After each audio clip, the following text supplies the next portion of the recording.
Salve, salve, a paz de Cristo, Deus abençoe. Hoje estamos começando o lançamento oficial podcast Remanescente Alfa e Ômega. E você já vai conhecer um homem de Deus, biografia fantástica, um dos maiores nomes a nível nacional. Olha a biografia aqui do senhor Micharles Luiz Couto. Ele que é conhecido por pastor Luiz Couto, possui graduação em teologia, especialização em teologia sistemática, também tem a especialização nas epístolas paulinas, bacharel em teologia pela FATADEB, Faculdade Teológica da Assembleia de Deus de Brasília, uma estrada abençoada de mais de 32 anos como pregoeiro da palavra de Deus, pregador da palavra, ministro do Evangelho de Cristo, e também ele possui aí, levando educação cristã, o Instituto de Teologia Alfa e Ômega, atuando no ensino de teologia há mais de 16 anos. Que biografia, que sucesso desde já sua carreira, e hoje a gente fica muito feliz de poder estar lançando esse projeto que já deu certo do Remanescente. Amém, meu querido amado irmão e meu amigo Reinaldo Pena, a paz do Senhor Jesus. Aqui quem fala é seu amigo, pastor Luiz Couto. Inclusive, eu vinha postando no meu status, no meu WhatsApp, e em breve nós íamos iniciar esse projeto Remanescentes, onde o slogan é o Alfa e o Ômega, o princípio e o fim, sabendo que nós estamos vivendo os últimos tempos na face da terra, é uma era escatológica, logo, logo a voz de arcanjo vai ressoar e a trombeta vai tocar. E que você, remanescente, se prepare, porque juntos seremos arrebatados.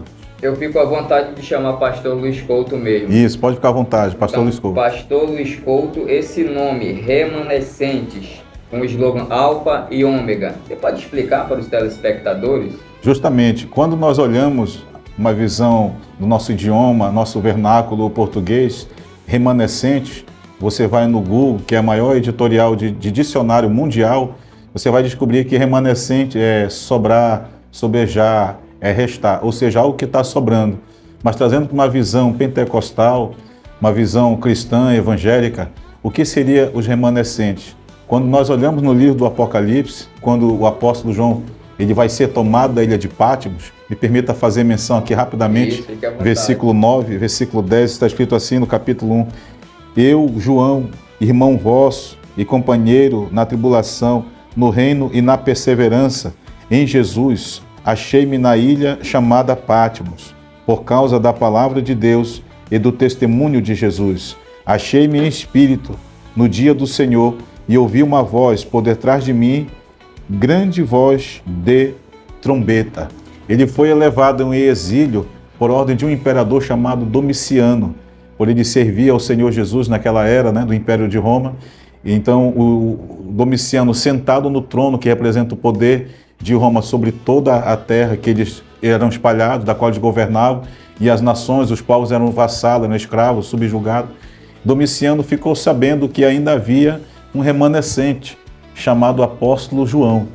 E João ele vai ser levado na presença do imperador Domiciano, e ele vai ser agora convidado pelo Domiciano, sentado no trono, convidando ele a dobrar o joelho na presença do imperador Domiciano, pedindo que ele negasse a sua fé em Cristo Jesus e pedindo que ele confessasse Domiciano como, além de um imperador, como um rei, como um homem-deus, e aceitar toda aquela visão politeísta do Império de Roma espalhado na terra, ele como os deuses de Roma.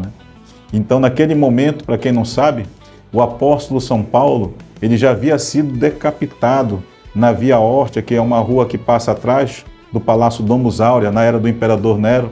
Para quem não sabe, naquela época também, o próprio apóstolo São Pedro, isso nós estamos falando da era 64 depois de Cristo, o apóstolo São Pedro ele não achou justo ser crucificado, ou seja, ser martirizado, ser morto na cruz igual o Senhor Jesus.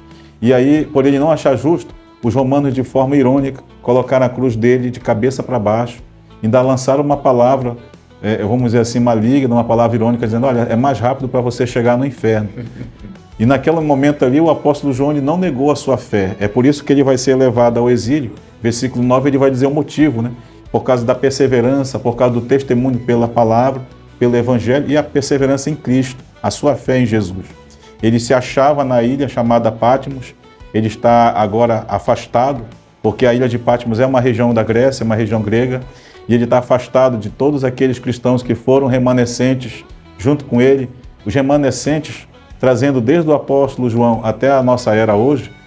Primeiro veio o Senhor Jesus, fundou a escola dos discípulos, os 12, dos discípulos veio a escola apostólica, ele constituiu, ungiu todos na autoridade de apóstolo, passa-se a era dos apóstolos, vem a era dos pais da igreja, Clemente, de Alexandria, Tertuliano, Orígenes, e dos pais da igreja, trazendo agora para o século 21, ano 2025, nós somos os remanescentes da última hora. Pastor Luiz Couto, o público que vai poder acompanhar, nós sabemos, a Bíblia diz não fazer acepção de pessoa, mas um pouco do perfil, do profile que a gente chama, do podcast remanescente.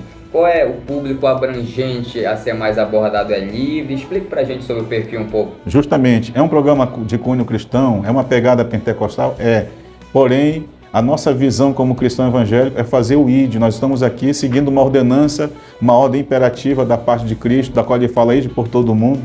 E se nós não pudermos atravessar fronteiras através de, quem sabe, um navio ou um avião, o Senhor Jesus ele traz o globo terrestre para perto da gente hoje, pelas plataformas digitais, abre-se umas fronteiras através da internet, ou seja, esse programa remanescente é para alcançar o cristão, que é leigo, a conhecer mais a palavra de forma bíblica, e também para quem não é cristão, para conhecer a palavra, ter uma visão mais ampla através de um conteúdo teológico e trazer essa pessoa agora para Cristo. Tanto é que o programa, a gente vai fazer uma abordagem, me permita falar, de uma visão network. Nós vamos estar tratando aqui de vários assuntos, vários segmentos, onde nós não fazemos acepção.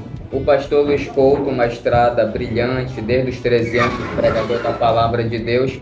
Agora, pastor, quando foi que o senhor percebeu que realmente o senhor tinha que investir na educação, buscar mais? E olha que leitura da palavra, oração, já é um estudo profundo. Mas em que momento o senhor percebeu que o senhor tinha que aprofundar na educação? Justamente, eu costumo dizer que nós vivemos na terra um projeto que nasce no céu, veio do coração de Deus, ele suscitou no meu coração esse projeto.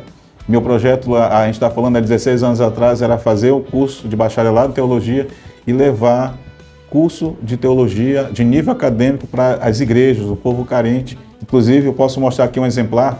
Nós fazemos aqui uma abordagem no Instituto de Teologia Alfa e Ômega, a teologia bíblica, na pessoa de um teólogo pentecostal, Meyer Pirman. É possível levar um polo na sua igreja, querido pastor, você que está nos acompanhando, aonde a pessoa vai ter uma visão panorâmica e ampla, desde o Gênesis a Apocalipse, e você tem o meu telefone à disposição, 91, que é o DDD da região Norte Pará, e o telefone é o 98137-1982, onde você também pode me mandar mensagem via WhatsApp. Pastor, voltando para essa situação, vou falar história eclesiástica.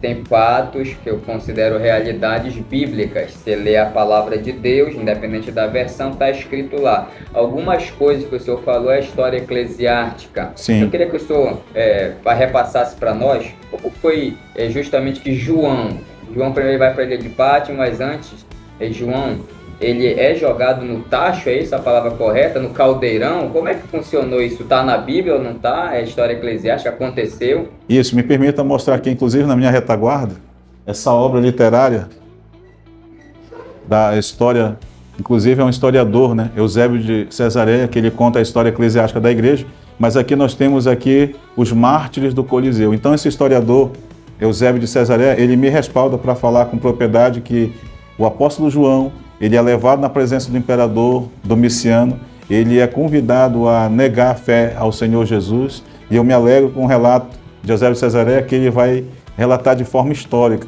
que João disse, né, que ele não poderia negar Jesus por aquilo que ele fez por mim e por todos aqueles que nele crê. E Domiciano, irado, ele pergunta, e o que foi que ele fez? Ele entregou-se na cruz, de tal maneira que Deus amou o mundo. Isso aí é maravilhoso. Então ele vai ser agora submetido à tortura, o imperador Domiciano vai pedir a guarda pretoriana para espancar, torturar, e a parte da tortura dele é essa, ele vai ser lançado agora dentro de um tacho, como se fosse uma banheira de bronze, vão colocar azeite fervendo e vão colocar o corpo do ancião, o apóstolo João já com 94 anos de idade, vai ser colocado dentro daquele tacho. Detalhe, ele não morreu afogado, o corpo dele não foi carbonizado, a estrutura óssea dele também não ficou como um carvão carbonizado, ele saiu dali vivo. O Domiciano, entendendo que ele não morreu, ele tinha que exilar ele, tirar ele dali, daquele lugar e enviar para algum lugar. É daí que ele vai ser enviado para a ilha de Patmos. E respondendo uma pergunta bíblica, pastor, por que ele não morreu? Porque havia uma promessa que o Senhor Jesus Cristo falou. A promessa era essa, que ele não morreria antes de ver a glória de Deus. Muito importante, então, as histórias eclesiásticas, elas cruzam com a para Bíblia. que elas possam se encontrar com a Bíblia, para ter uma abrangência maior, um esclarecimento maior. E se eles eram da época, desses historiadores? Isso, a história eclesiástica, ela cruza com o fato bíblico. Vou trazer aqui a conexão do versículo 10, quando ele vai ser exilado para a ilha de Patmos, ele vai dizer, eu me achei na ilha de Patmos, ou seja, o corpo ficou lá, mas o espírito foi arrebatado. Para quem não crê em arrebatamento, ele foi arrebatado ao céu. Tem 3 maneiras da gente, ser humano, ser arrebatado. O primeiro arrebatamento é nos sentidos. Você está aqui, mas o seu psicológico vai ser arrebatado, você vai ter uma visão, Deus vai te dar uma visão ampla, uma visão espiritual, uma visão paraclética, vai ver a glória de Deus. Esse é o primeiro arrebatamento. O segundo arrebatamento é o arrebatamento da alma. O corpo fica, como João vai dizer, mas pastor, está escrito aqui que eu me achei em espírito. Pois é, há uma fusão, corpo, né, alma e espírito. Mas nós não temos aqui uma tricotomia, nós temos aqui uma dicotomia. A alma e o espírito é junto, é um só, com o corpo.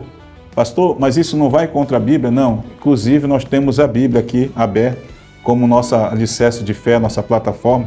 Quando você abre em Hebreus, capítulo 4, versículo 12, você vai ver o autor desconhecido dizendo o seguinte, que a palavra de Deus ela é como uma espada afiada de 2 gumes, de maneira que só a espada pode dividir o corpo do espírito. Ou seja, o espírito é uma fusão com a alma. Glória a Deus. Ele foi arrebatado em espírito. E a terceira forma que pode ser arrebatado, aí se cumpre as palavras de Paulo, que nós, os vivos que permanecermos aqui após o arrebatamento dos primeiros que dormem em Cristo, nós seremos transformados num corpo glorificado e seremos arrebatados. Primeiro os sentidos, depois só o do espírito e o terceiro de corpo e alma. Pastor Luiz Couto, remanescente isso há mais de 2000 anos, João presenciou, caminhou com Cristo, o senhor está contando aí com muita ênfase, com muita eficácia, falando da palavra de Deus dos estudos eclesiásticos, mas hoje em dia, como o próprio tem lá na palavra de Deus que muitos esfriariam, o amor de muitos esfriariam, como é que dá para conseguir ser um remanescente nos dias de hoje, de 2025? É justamente as palavras do apóstolo João no versículo 9, por causa da perseverança, o testemunho, ou seja, quando você se consagra, quando você se separa para Deus na oração, no jejum, dentro de um propósito, o seu espírito se fortalece e se cumpre as palavras do maior profeta da terra, que é o Senhor Jesus, que ele liberou a palavra dizendo que a carne é fraca, mas o espírito está pronto. Em outras palavras, o espírito é forte.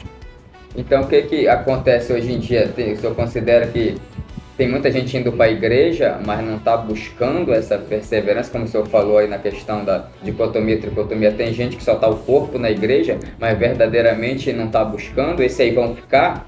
Sim, justamente. Inclusive, trazer até uma linguagem, metáfora que é usado entre grandes pastores renomados, vão dizer assim, existe cristão The Walking Dead, que são aqueles zumbis, né? Estão andando só de corpo, da sua casa, estão indo da sua casa para a igreja, mas a alma não. Agora, quando você entra na igreja, de corpo e alma, é diferente. Vou dar um exemplo aqui sobre a palavra culto no grego, né? No grego significa adorar, culto, mas no grego também significa entrar na presença de Deus. Entrar na casa de Deus é uma coisa, mas entrar na presença tem que ser de alma. É forte.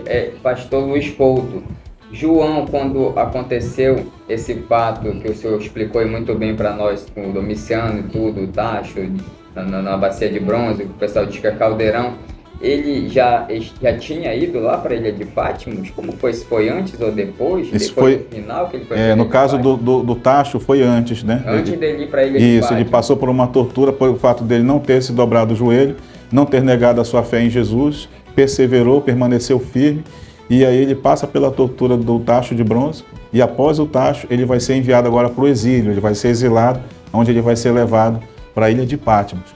A ilha de Patmos é uma ilha na Grécia, é uma ilha grega, ela fica cercada e banhada pelas águas do mar Egeu, são 120 quilômetros de água do mar Egeu. Então até hoje existe. Existe essa ilha de Patmos até hoje. João, ele foi até o final, ele perseverou, eu sei que isso foi um fundamento importante para que ele pudesse chegar, cumpriu a missão dele, Isso. Mas hoje está muito difícil. Onde o senhor possa pegar uma palavra, trazer para um contexto para o crente se apegar, eu sei que é a Bíblia, mas o que é que vai prevalecer na vida dele para ele continuar aí, para ele conseguir ir até o final? As palavras de João, registrado pelo nosso historiador Eusébio de Cesaré, porque ele vai ser obrigado a dobrar o joelho, né? A guarda pretoriana força ele a dobrar o joelho para negar a fé em Jesus na presença do imperador Domiciano, e ele não se dobra, e então ele agora vai ser submetido a ser torturado, ser espancado, sendo um senhor de idade, um ancião, 94 anos de idade, vai ser lançado no tacho de bronze com azeite fervendo, vai sair dali vivo e agora vai ser exilado. Tudo que era dele por direito, a cidadania, o nome dele,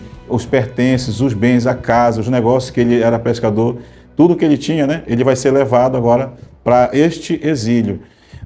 Na volta da ilha de Patmos, agora a gente está falando de uma transição de governo, o imperador não é mais o Domiciano, já é o imperador Marco Nerva. O Marco Nerva, ele vai agora trazer a dinastia daqueles que seguiam Jesus. Ao invés de ser perseguidos, agora eles vão ser restituídos. Então, no meio daquela guarda pretoriana, veio um dos guardas, relatado pelo Eusébio de Cesaré, que perguntou para João: João, vai ser levado agora da ilha de Patmos, diante de novo de um imperador chamado Marco Nerva. Você passaria tudo que você passou? E eu fico imaginando os olhos do ancião, né? João com o olho cheio de lágrimas, dizendo: eu passaria tudo de novo por amor a Cristo. Ou seja, ele perseverou, permaneceu firme. Jesus, através do Marco Nerva, vai restituir tudo para as mãos do apóstolo João, e o Marco Nerva vai liberar para ele uma palavra, dizendo: olha, você pode ir morar onde o senhor quiser. Ou o senhor volta para Jerusalém, ou o senhor volta para sua casa, ou o senhor vai para a região da Galiléia, para onde o senhor quiser ir, o senhor tem livre acesso. E diz a Bíblia que ele decide voltar para a cidade de Éfeso. É lá que ele vai vivenciar os seus últimos dias, vai perecer com 96 anos de idade. E uma coisa linda, que é o desejo de todo pregoeiro pentecostal: ele pregou até a sua idade avançada, aos 96 anos de idade, deitado já num divã, não tinha mais força para estar em pé, pregando o evangelho, agora pregando a palavra com uma autoridade. Pastor, o que ele pregava? Dá para trazer uma visão panorâmica lá na cidade de Éfeso? O que aquele povo teve o prazer de ver?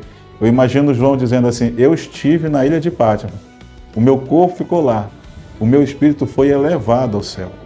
E quando eu cheguei lá, que eu ouvi a voz que falava por trás de mim, versículo 10, e eu me virei para ver quem falava comigo, aí eu vou trazer a visão que ele teve. Ele olhou para os pés, ele vai dizer que os pés eram como latão de bronze, reluzindo, saindo de uma fornalha. E ele vai ver as vestes talares até os tornozelos, vestes brancas. E ele vai levantando a vista, vai ver as mãos furadas de Cristo. E vai trazendo, né, levantando a vista, ele vai ver agora um rosto que brilha mais forte que o sol 7 vezes no pino do meio-dia. E ele vai tentar ver os olhos, ele vai dizer que os olhos é como chama de fogo, seu cabelo é como uma lã, né, branca, cabelo branco de um ancião de dias, tem um cinto que vem do seu ombro direito até a sua cintura, e nessa perna direita dele também vem um manto escrito com letras de ouro: ele é Rei dos Reis e Senhor dos Senhores. Essa era a visão que o apóstolo João pregava no púlpito na cidade de Éfeso. Ô glória, pastor Luiz Couto, trazendo para os dias de hoje, qual é o manual que o Senhor deixa para o cristão ou para quem está vindo para o cristianismo, servir Jesus de Nazaré? Qual é esse manual? Porque os discípulos, eles tinham isso da fonte. Depois Jesus morre na cruz do Calvário, cumprindo, falou João 3,16. Mas o que o senhor deixaria como manual? Porque os dias mudaram, a tecnologia aumentou. Eu não vou dizer, para mim era mais difícil lá atrás servir Jesus do que até hoje. Hoje tem até mais possibilidades. Mas qual seria o manual para esse crente chegar até o final igual o João? A melhor bússola que existe na face da terra, inclusive a melhor teologia que eu digo que existe na face da terra, é a Bíblia, que representa a palavra de Deus. A Escritura só é chamada de Escritura Sagrada porque foi inspirada pelo Espírito Santo. Essa é a nossa visão cristã, essa é a nossa visão pentecostal. E eu afirmo mais, é indelével a palavra. O que significa ser indelével? É que ela não pode ser destruída, não pode ser quebrada, porque hoje nós ouvimos falar nas mídias, tanto pela internet, tanto pelas plataformas digitais que nós temos além da mídia, de televisão, ou rádio, hoje nós ouvimos falar que a Bíblia ela se tornou obsoleta, a Bíblia precisa ser mudada, a Bíblia precisa ser transformada, mas a Bíblia ela é indelével, ou seja, a palavra de Deus ela não pode ser destruída. Mas a Bíblia ela é muito extensa, a gente precisa estar meditando agora sim, pastor Luiz Couto, o que o senhor falaria para esse crente, o que o senhor deixaria como no dia a dia? Ele acorda, tem que fazer o quê? Ele vai almoçar, até que ele vá dormir de novo. Porque nós sabemos que é extenso, ele tem que, como fala lá até em Atos 16, crer no Senhor Jesus, tu e tua casa será salvo. Aquele carcereiro que queria se matar lá depois que Paulo e Silas não fugiram depois do terremoto. Mas mais na prática, como a gente diz, na prática, o que a gente deve fazer para a gente ser igual o João Pai até o final? O próprio apóstolo João, ele escreveu, vamos colocar aqui enfileirado, 5 livros, né? Ele escreve o Evangelho do Senhor Jesus Cristo, ele vai ser o escritor do Evangelho, ele escreve a primeira, a segunda e a terceira epístola, então nós já temos 4 livros da epístola de João, e o 5º livro é esse, livro das profecias, da revelação, livro de Apocalipse. Então nas epístolas de João você observa que ele vai falar sobre a tríplice é a oração, a perseverança do testemunho em jejum e a palavra. Nós temos que ter essa tríplice, ou seja, todo cristão acordou, tem que orar. Vai se alimentar de algo, tem que apresentar para Deus o seu alimento e agradecer ao Senhor. Ato de gratidão. E antes de dormir, também tem que orar. Mas não orar só pela sua vida, não só orar pelos seus interesses pessoais, mas orar pela sua família, interceder por aqueles que dentro da família ainda não serviram o Senhor Jesus, ainda não confessaram o Senhor Jesus como seu único suficiente Salvador, e interceder pelos vizinhos, e vamos estender um pouquinho mais, interceder pelo seu estado, ou seja, a sua naturalidade, e interceder pela nação, e interceder pela terra. Na sua opinião, tem mais frequentador de culto ou tem mais homem de oração, jejum e palavra numa porcentagem? Está dando 50%, 30%? Hoje nós formos filtrar a igreja, tem muitos frequentadores, né? Os adoradores são poucos. Amém? Como o próprio Jesus falou, que os verdadeiros adoradores adorariam em espírito e em verdade. Hoje os adoradores são poucos, até porque se cumpre a palavra do maior profeta que se revela para João aqui na ilha de Patmos, mas agora ele vai ser tomado aos céus, e nos céus o Senhor Jesus vai falar com ele, e o versículo 8, ele não vai se apresentar mais como o Filho do homem, ou como o Filho da Trindade, o Pai, o Filho do Espírito Santo. Ele vai dizer, eu sou o Alfa e o Ômega. E ele encerra a palavra dizendo, eu sou Deus. Ele está se revelando como Deus a João. Então, o maior profeta, que é o Senhor Jesus na terra, sendo nós como colocamos essa linguagem, Jesus de Nazaré. Você que é cristão, aprenda essa linguagem bíblica aqui, para saber distinguir, né? O que é Jesus de Nazaré e o que é Jesus o Cristo, que Paulo vai dizer, Cristo Jesus, nas suas epístolas. Jesus de Nazaré é ele lado humano. Jesus de Nazaré é ele vivendo agora como filho de Davi, as profecias que iam se cumprir, as promessas de Deus que iam se realizar. Agora ele como Cristo é diferente, é o Deus encarnado na pessoa de Jesus. Então Jesus de Nazaré, ele vai lançar a profecia que por aumentar a iniquidade, o amor de muitos se esfriará. E os remanescentes hoje são os escolhidos. Muitos são chamados, ou seja, nós estamos filtrando aqui. Por que nós temos muitos frequentadores na igreja? Porque muitos são chamados agora. Os remanescentes são os poucos, são os escolhidos. Pastor Luiz Couto, lá em 1 Coríntios, capítulo 4, o próprio apóstolo Paulo, quando ele escreve lá para a igreja de Corinto, ele vai estar falando algo que eu queria que o senhor explanasse para nós sobre. Ele diz que muitas das vezes ele passou fome, foi esbofeteado, foi perseguido, foi preso. E muitos pegam este texto e falam, eu sou pregador da palavra, eu sou profeta, eu sou homem de Deus, e está acontecendo a mesma coisa comigo. O senhor concorda realmente que hoje, o senhor é um pregador da palavra, o senhor passa as mesmas coisas que o apóstolo Paulo passava, ou são em lutas diferentes? O senhor acredita que realmente o senhor está igual a Paulo? Quando eu digo o senhor, é vários pregadores homens de Deus. Está igualzinho como estava naquela época, ou está até mais tranquilo para poder fazer a obra de Deus? Justamente, aproveitando esse gancho do nosso querido Reinaldo Pena, essa colocação, essa observação ela tem que ser trazida à luz, né, da Bíblia para esclarecer. Vamos colocar aqui o Senhor Jesus, que é o nosso fundador, a nossa pedra fundamental, é a pedra rejeitada da esquina, é a pedra angular, né? Ou seja, o Senhor Jesus passou pela perseguição, a ponto dele ser levado até a presença das autoridades. Isso tinha que se cumprir. Vou começar desde o início dele ser conduzido nas águas do Rio Jordão, as águas barrentas do Rio Jordão, quando ele sai da região da Galileia. O profeta João, que é o Batista, não João Batista, as pessoas têm que entender isso. Batista, a palavra batista no nosso português significa batizar em águas. E as religiões daquela época era batismo nas águas. O judaísmo é batismo nas águas, o islamismo é batismo nas águas, e o cristianismo não poderia ser diferente, também é batismo nas águas. Mas existe uma questão, quando o profeta João vai dizer, eu vos batizo com água para a remissão de pecados, ele está trazendo ali uma visão, vamos dizer assim, dessa forma, religiosa.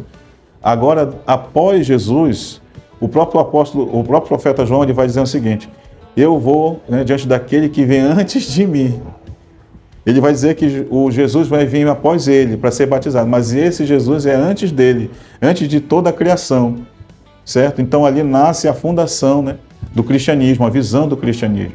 Jesus tinha que ser batizado nas águas, para que todo aquele que confesse o nome do Senhor Jesus como único e suficiente Salvador, seja deitado nas águas, seja batizado nas águas, ou seja, ele se renuncia para o mundo, é um testemunho público que agora ele pertence ao Senhor Jesus, a ponto do profeta falar assim para ele, eu que deveria ir ao Senhor, e tu vens a mim, aí Jesus fala, calma, é necessário que se cumpram as profecias, E aí ele ainda vai dizer, mas eu não sou digno nem de me inclinar e desatar as correias da sua sandália. Aí o Senhor Jesus, ele vai relatar que tinha que se cumprir as escrituras, tinha que se cumprir a profecia. Então Jesus, meu querido, passou pela perseguição, foi açoitado, foi humilhado, foi levado na presença de Herodes foi levado na presença de Pilatos leva para Caifás, de Caifás volta para Pilatos, e agora vai ser decidido que ele precisa ser agora, subjugado e crucificado. Haja vista que o Caifás usou ali de maneira de suborno, tirou um saquetés de prata, deu moeda para o povo gritar, crucifica, crucifica.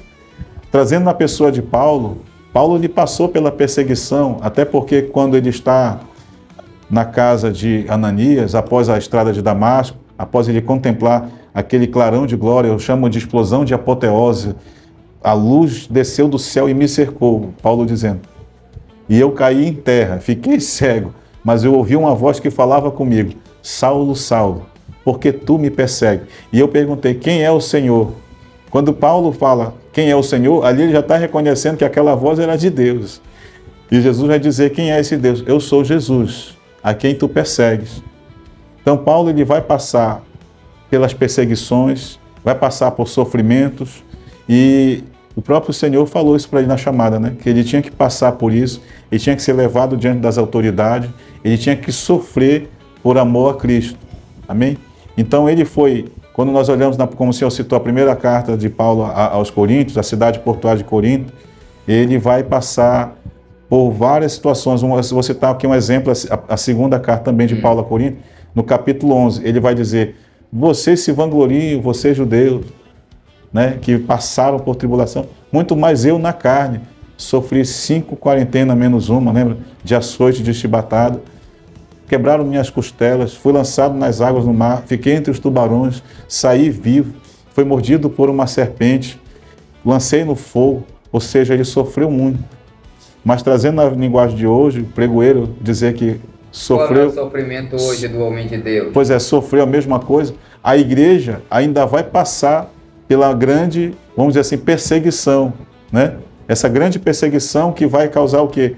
Portas de templos se fechar, vão fazer dentro de parlamento a proibição de usar a palavra de Deus para ser pregada em culto evangelístico na rua, enquanto você tem a oportunidade, você remanescente, que sente essa chamada de levar a literatura, compartilhar um versículo bíblico, levar uma palavra de salvação e que liberta e traz a vida eterna, faça isso, porque a ordem vai sair de perseguição e aí sim, nós podemos dizer que estamos vivendo algo parecido, mas não se compara. Quais são as perseguições de hoje? Como até foi pregado, que tem muitas perseguições espirituais. O inimigo, ele 24 horas, sim. O ladrão salteador, ele vai, muitas das vezes, de determinar uma enfermidade, colocar uma contenda, uma inimizade, vai tentando esfriar ali a fé. Como é que está hoje esse contexto aí das dificuldades que o pregador enfrenta?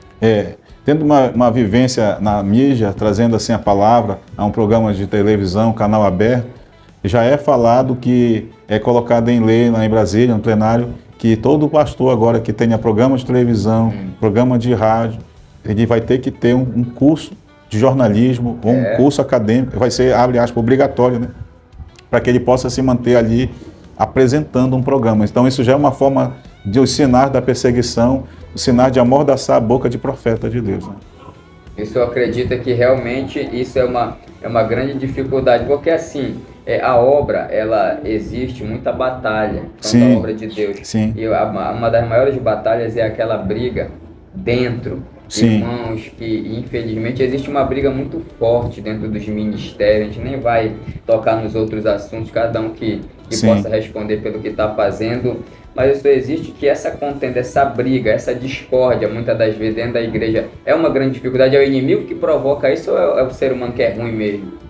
O ser humano sem o Espírito de Deus, né, sem o Espírito Santo, ele se torna um homem carnal, como Paulo vai escrever, né, que tem 3 tipos de homens sobre a face da terra, né? Tem um homem espiritual, tem um homem carnal, certo?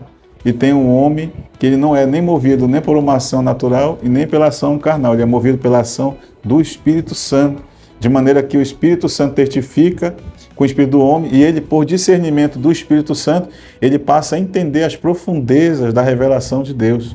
Ele passa a discernir o que é de Deus, ou seja, o que é espiritual, né? O que é carnal e o que não é de Deus. E dentro dessa visão, respondendo a sua pergunta, existem homens dentro da igreja que são movidos pela concupiscência, que é o desejo da carne, satisfazer o seu ego. O ego está muito elevado, amém? Então, essas pessoas que são movidas de forma natural, coisas terrenas, elas vão querer a glória para si. Aí que Paulo vai dizer na sua primeira epístola a Corinto, né, que nós não devemos, como cristão, usar de vanglória, mas toda a honra e toda a glória, sempre devemos dar graças a Deus em tudo.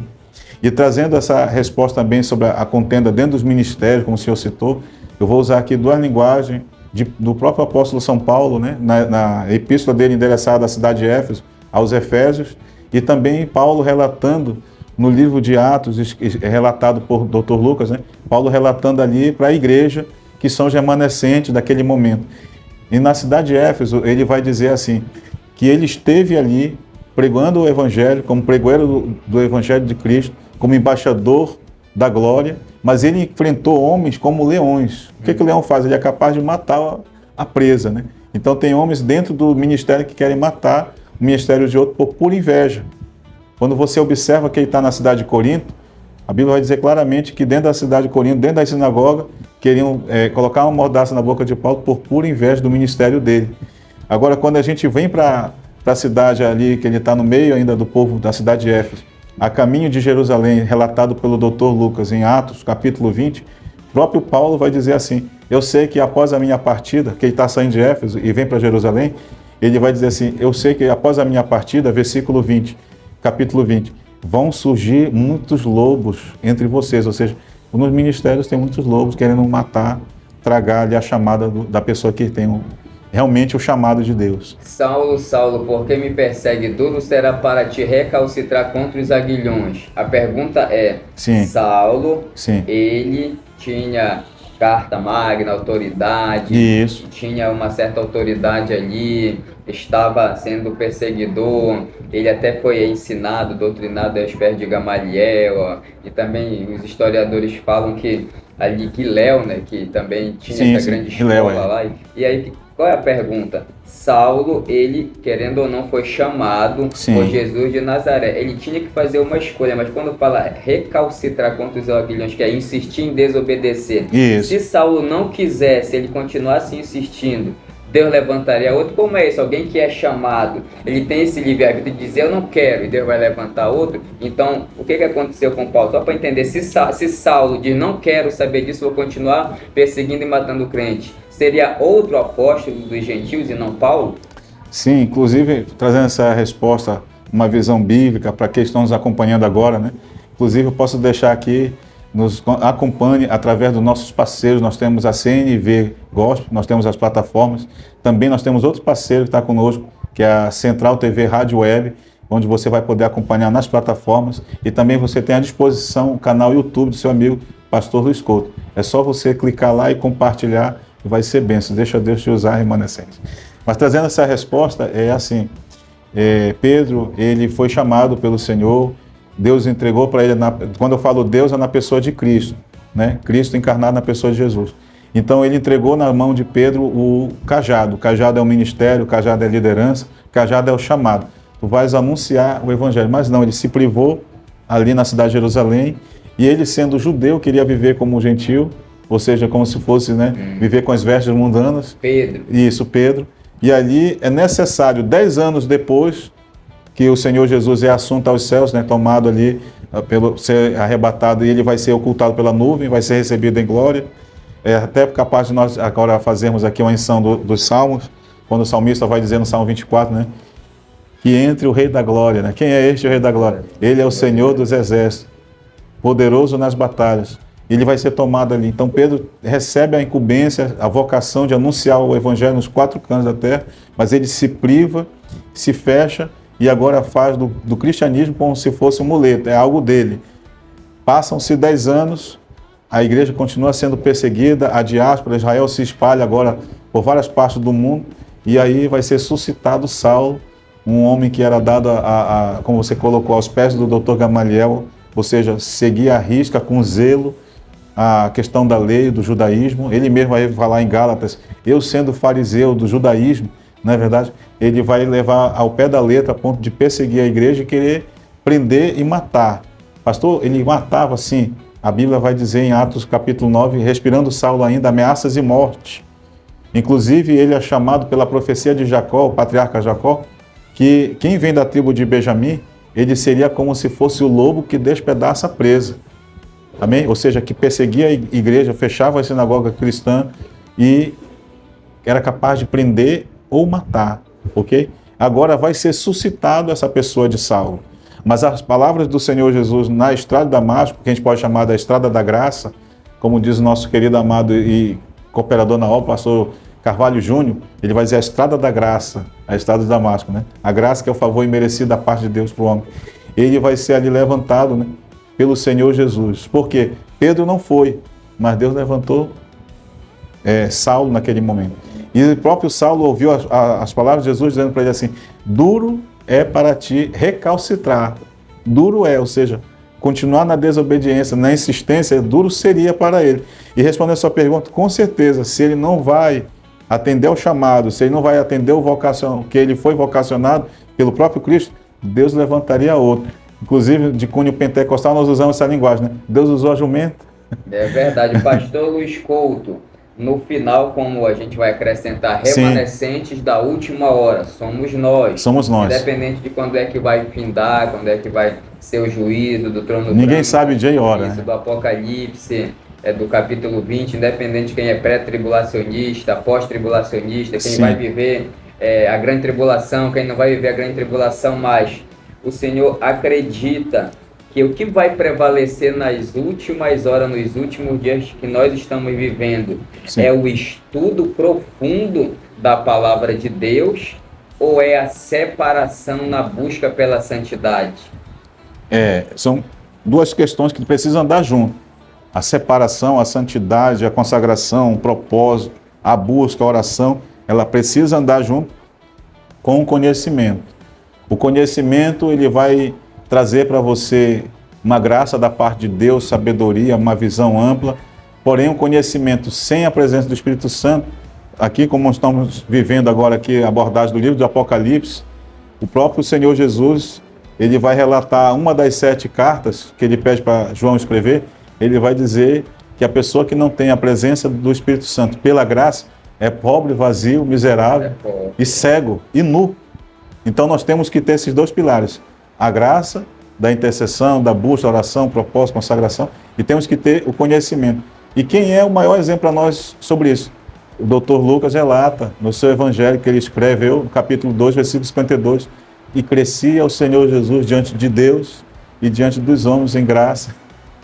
Glória a Deus. Vai estreitar agora, pastor Luiz Couto, atualmente, glória. O senhor que é um pregador, não só dos 144 municípios do Pará, já pregou fora do Pará, não sei se pregou internacionalmente, mas vai pregar internacionalmente. Em nome de Jesus eu recebo. Profetizado aqui glória em nome a Deus. de Jesus. hoje as igrejas, eu estou falando de igreja de Cristo, viu, pastor? Amém. As outras denominações, com todo respeito, a gente não vai estar aqui. Eu estou Glória falando a de Deus. igreja de Jesus Cristo. Glória a Deus. Está acontecendo mais espetáculo, pirotecnia, shows, ou verdadeiramente se está fazendo um culto para Deus? Glória a Deus. Trazendo inclusive essa visão na resposta do tema, o nome do programa, do podcast, Remanescente. Existe uma gama de igrejas espalhadas não só em Belém, mas em todo o Brasil, e trazendo uma visão internacional também pelo mundo de visão cristã evangélica.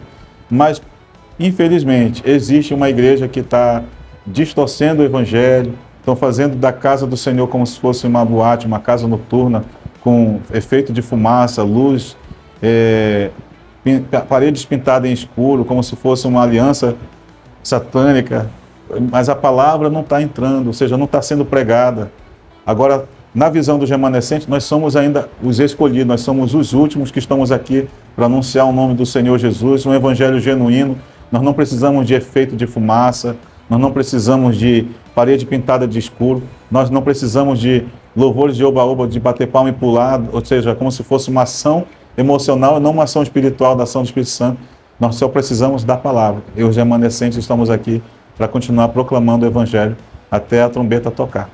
Ter uma igreja que ensina a palavra de Deus, você acredita que é um fator primordial para que esse remanescente chegue até o final? Porque assim, tem muitas igrejas, pastor Luiz Couto, através dos seus pastores, que eles dão um culto de doutrina num determinado dia da semana, e aí o irmão vai lá, recebe o culto. Eu particularmente nos cultos de doutrina, eu levo a minha agenda, o meu caderno, eu anoto, né, doutrina, né, o ensino, eu estou anotando ali. Não é para ninguém fazer a mesma coisa, se lhe servir faz. Mas para o senhor, hoje, essa doutrina ela é necessária, toda a igreja tem. Mas o senhor acredita que os pastores estão realmente fazendo discípulos? Eles estão tirando um determinado tema, fazendo um estudo, ou eles estão mais nessa doutrina dia de semana? Essa visão aí vai encaixar agora, me perdoe, alguns pastores vão querer imitar a capela depois.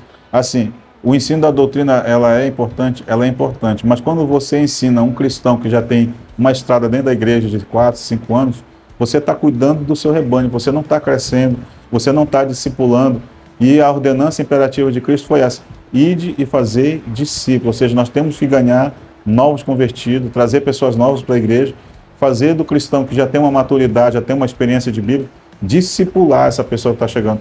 Porque não é só batizar nas águas. Inclusive hoje existe uma estatística anotada em relatório de igreja, o pastor vai dizer assim: nós batizamos X pessoas, evangelizamos X pessoas, mas e o discipulado?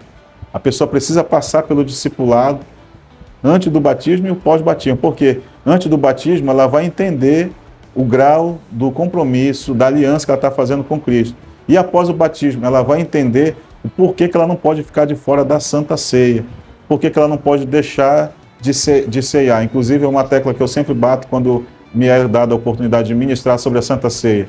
A questão da Santa Ceia. Se você não faz parte da Santa Ceia, você não tem parte com o ministério de Jesus. Então, quem não pode participar da Santa Ceia, ele nem deveria ter ido naquele culto de domingo, na sua opinião?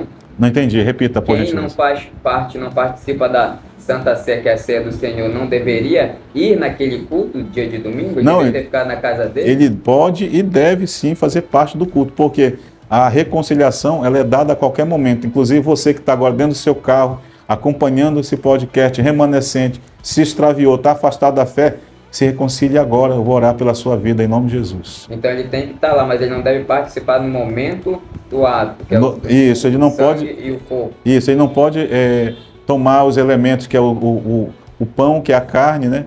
E o vinho que representa o sangue de Cristo, que é uma aliança com o Senhor, porque todas as vezes que nós fizermos isso, estamos fazendo uma nova aliança com Cristo. É isso que é ensinado, né, nas Escrituras Sagradas. Mas a pessoa deve ir sim no culto. Bora estreitar mais. Sim, senhor. O pastor que conhece, eu nem vou dizer lá que o bom pastor dá a vida pelas ovelhas, lá em João, tudo. Eu sou o bom pastor, não vou nem falar pastor, é o senhor, eu não sou. Glória a Deus. Então vamos lá. O pastor conhece, é só a ovelha. Estou dizendo o pastor, não estou dizendo Jesus. Sim, senhor, o pastor da igreja. Ele está lá, ele conhece. Ele não vive a vida verdadeiramente 100%, mas ele está sabendo algo, que a ovelha está em pecado e a ovelhinha vai lá querer tomar o cálice e o pão. E o que ele tem que fazer, pastor? O pastor da igreja. Se ele sabe que a pessoa está mal, Ele chama, ele para, ele chama para tomar uma água e não dá para o fulano assim, como é isso? Glória a Deus, a gente tem que ter inclusive um cuidado, né, na questão de uma linguagem de líderes, de pastores à frente de obra, porque às vezes uma palavrinha, uma questão, vamos dizer assim, mal interpretada ou mal colocada, pode se matar uma ovelha, espiritualmente falando. Então, a gente tem que ter um cuidado de orientar, de ensinar, de disciplinar, e essa pessoa ela tem que ser avisada com antecedência, até mesmo o culto de Santa Ceia. Ou seja, a doutrina ela traz essa visão, a consciência, a aliança, o perseverança, o compromisso. Amém? Amém. Agora, eu vou insistir de novo, essa ovelha, ela quer porque quer. Fazer Vou dar parte. um exemplo aqui, ela não é casada, pastor. Ela Certo. não está, tá em fornicação, pronto, esse é o termo. Tá, relacionamento sexual, Sim. antes ou fora do casamento. Ela está ali, eles até vivem, que no documento é emancipação, né? Sim. União estável, é isso, Sim, união sim. estável, está lá. Só que aí, a palavra de Deus, ela vai dizer que você tem que se consertar, né? Você Sim. tem que ir perante o pastor no altar, constituir esse matrimônio.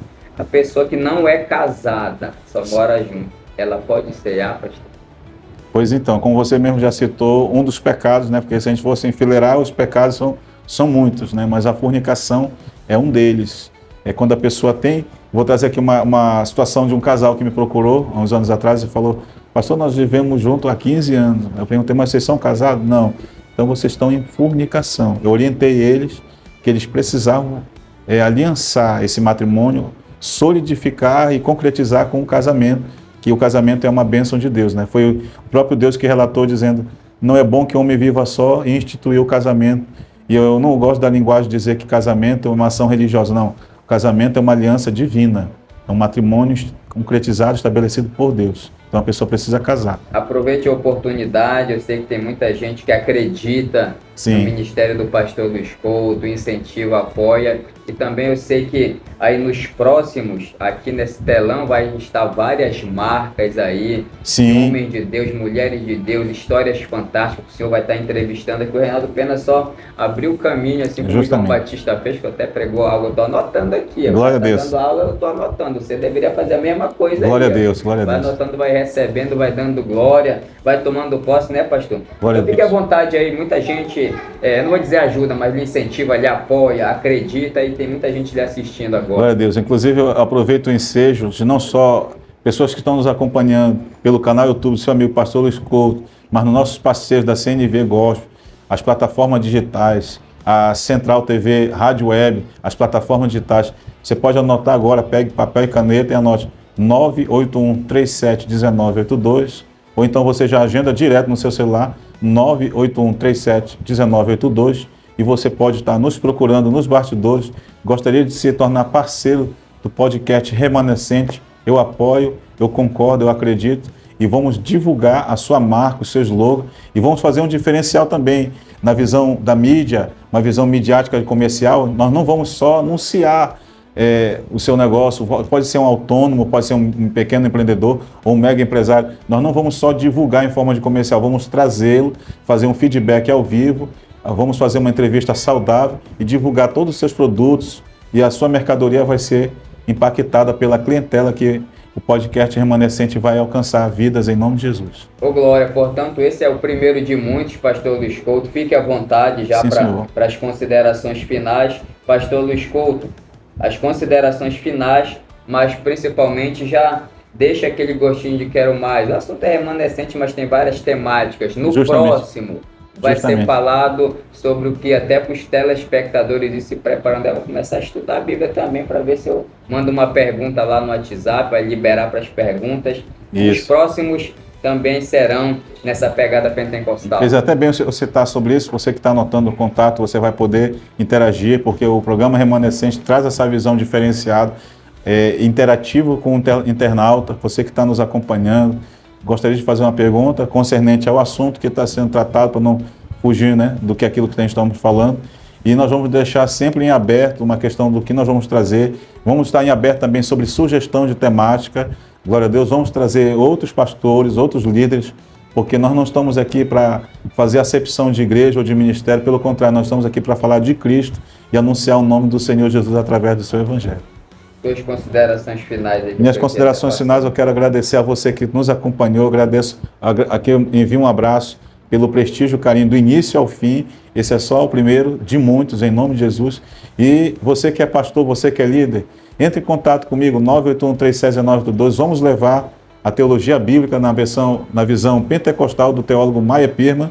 Vamos trazer uma abordagem sobre noções de oratória, vamos fazer uma abordagem em 3 idiomas, a linguagem idiomática do latim, do grego e hebraico, e vai ser bênção de Deus, valores são acessíveis. Entre em contato comigo nos bastidores. Quero agradecer também ao Reinaldo Pena por esse apoio.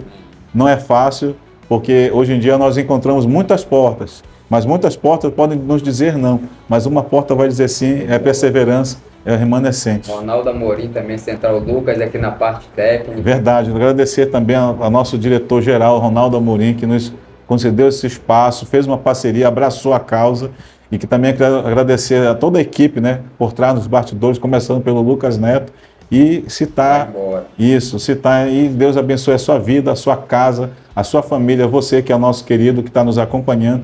Compartilha, Remanescente está chegando com força. Até o próximo podcast Remanescente. Você é um remanescente. Um forte abraço.